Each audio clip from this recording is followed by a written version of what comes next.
একটা হাই দিয়ে শুরু হয়েছিল আমাদের আলাপ। তারপর ধীরে ধীরে গুছিয়ে উঠেছিল আমাদের কথার চাল। প্রথম দিককার কথাগুলো এখনো মনে আছে। খেয়েছো? ঘুমোওনি এখনো? আজ সারাদিন কি করলে? এমন সব ছোট ছোট প্রশ্নের ভেতরেই ছিল এক অদ্ভুত টান। তারপর রাত, ভোর আর দুপুর পার হয়ে তোমার টাইপিং আমার প্রিয় মুহূর্ত হয়ে উঠল। তুমি অনলাইন মানেই বুকের ভেতর কেমন একটা ঢেউ উঠত। তোমার লাস্ট সিন দেখে বোঝার চেষ্টা করতাম তুমি কাকে শেষবার মেসেজ করলে, আর আমি কি শেষ ছিলাম। প্রেমটা হয়তো খুব জাঁকজমকপূর্ণ ছিল না।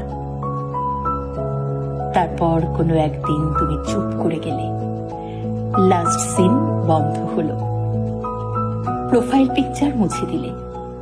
আমি টের পেলাম এই নীরবতাই শেষের চিহ্ন। মেসেজ পাঠাতাম কিন্তু সিন হতো না। তাও ভেবেছি হয়তো ব্যস্ত, হয়তো নেট নেই, হয়তো ইচ্ছে করে একটু দেরি করে রিপ্লাই দেবে।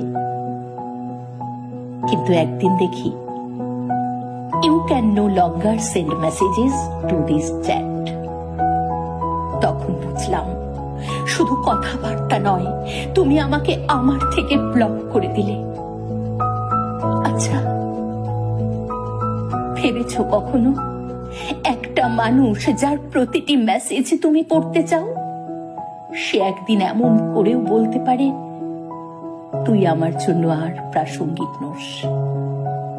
ভেবেছো তোমার লাস্ট সিনের নিচে কেউ চুপ করে তাকিয়ে থাকে আজও?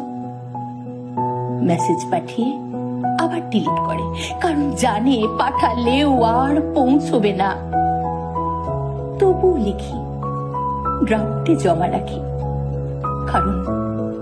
কারণ আমাদের গল্পটা হয়তো শেষ হয়েছে, তবে আমার বলাগুলো এখনো অসমাপ্ত।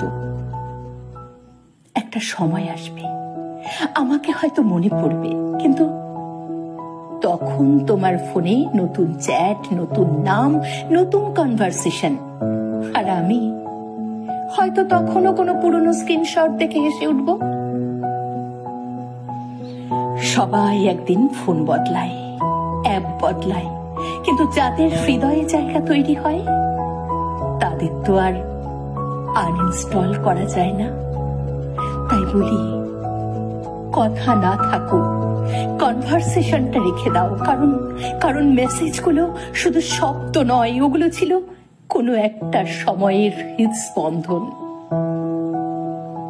সম্পর্ক ভেঙে যায়, কিন্তু সংবেদনশীলতা ফেলে আসা যায় না। জীবনের শেষ লগইনেও যেন সেই শেষ মেসেজটা থেকে যায়। সিন।